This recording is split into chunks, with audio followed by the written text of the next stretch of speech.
Well, hey, my name is Ryan Earnhardt from CreativeSoundLab.tv, where audio recording is an art form. Well, for this week's episode, I want to show you a little bit about how I've been mixing the track She's a Loner by Flint Ziegler. Now, you can get access to these files. They're still available via the link on the screen or in the description below. But I've been just having a lot of fun with it. I decided that the third verse might sound really cool with this stripped down, crazy fuzz guitar sound paired up with a clean guitar sound, paired up with hard pan vocals and vocal reverb on the other side. It's a really cool sound. I'd love to break it down for you and show you really how I pulled it off. Now, before we get to it, something else cool happened this past week is I published 12 separate videos that I'm not going to publish here on this channel, but Warm Audio actually contacted me recently and said, hey, we've noticed your videos. What if you made some videos just for us? And so that's what I did. 12 separate videos. We had a band come in. It was this cool band called Hustle Souls, and they played live. They played all in one room, even the vocal, no click track. And then when I mixed, I didn't use a single plugin just to see if I could do it. So I'm really happy with the sounds that I got. Now, they're not really tutorial videos, okay? They're product videos for Warm Audio. It's for their channel. So just be aware of that. But there's lots of cool pointers in it. There's lots of good music. I solo a lot of the tracks.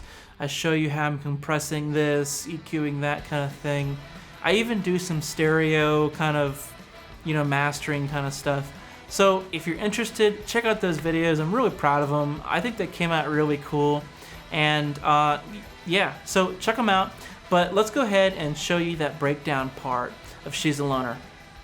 Okay, so since we've been talking a lot about tones and recording tones, this is kind of a little bit different. This is about mixing with tones, adding variety. And this happened to me. It's a very repetitive song, so it happened to me when I was mixing. And I've actually done this a few times to some bands I've worked with. I just kind of surprised them with it. And I've gotten lucky. Turns out that they loved it. So it is kind of a risky thing to do, but it's really about just taking stuff out of the mix.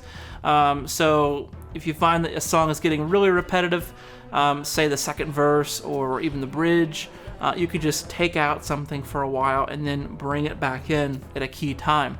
We have the classic drum breakdown of a lot of, like rock music would do or something. We have, different elements coming in late, like drums and bass come in really late and the guitar hangs out for a while. So we can really experiment with the layering to add interest to the music. Okay, so here's the breakdown that I did.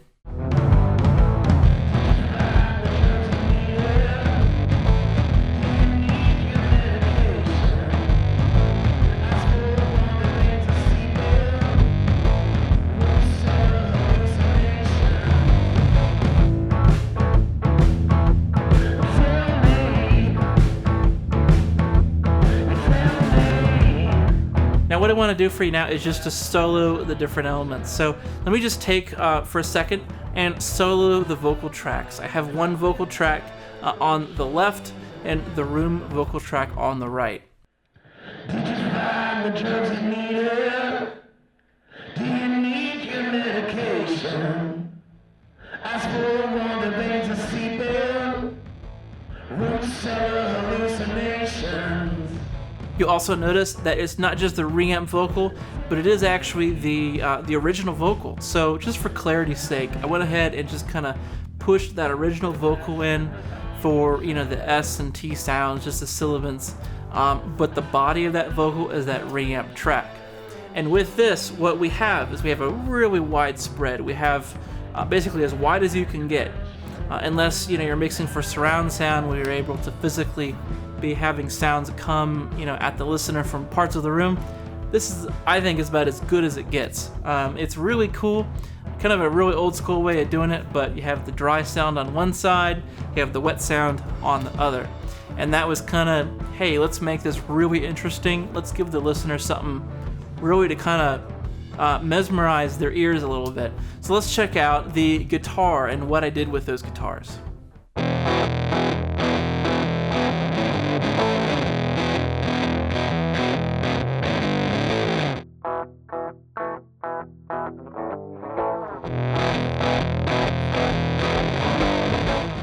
So one cool thing about this is the main guitar take that's going right down the center. It is completely just jammed with gain. So the guitar, the guitar amp literally sounds like I'm trying to break it. And then on to the right, I have a kind of a cleanish guitar sound. And what I found is that kind of held the rhythm together. There's not a whole lot of rhythm in that fuzzed out guitar down the center. And so I kind of snuck in for harmonic content so we could actually hear the chords of the music.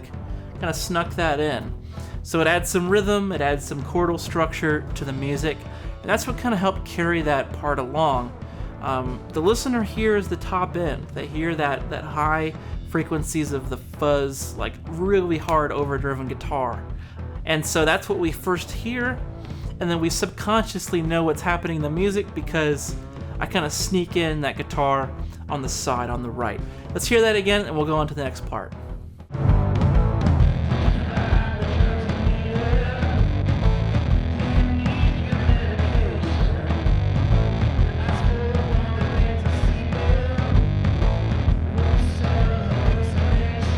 Now, one thing I do want to mention is if you don't want to do the reamping rig, you can easily do this kind of stuff with using like high and low pass filters together, meaning that you're cutting both the lows and the highs and you're left with the mid-range. This is really cool on vocal if you want to get kind of a vocal telephone effect, and then from there you can be adding a very short reverb with a pre-delay of about 60 to 80 milliseconds. From there, I would probably darken up that reverb, so I'd take out all the highs and probably aim to leave, mostly what I want to hear out of that reverb is probably 200 to 600 to 800 hertz. And then from there, I can delay it with the pre-delay and add it in to add some three-dimensional effect. That's essentially what I've done here. I've done it via reamping using a real amp and a room mic using a real room. So that's just my style of doing it. But if you prefer, you can easily do a high and low pass filter, add some overdrive or distortion using a plugin, and then add a very dark and pre-delayed reverb.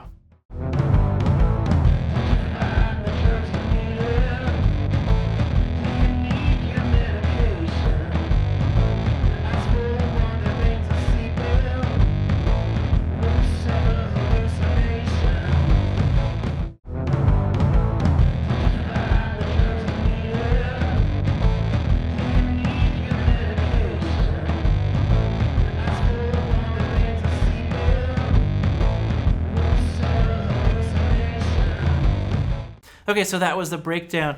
I hope you thought that was cool. Maybe you thought that sucked. I don't know. But to be honest, the only person that really matters is the client's opinion. So hopefully when we get that back to Flint, he'll be like, oh, that was awesome, yeah. So I don't know, we'll see.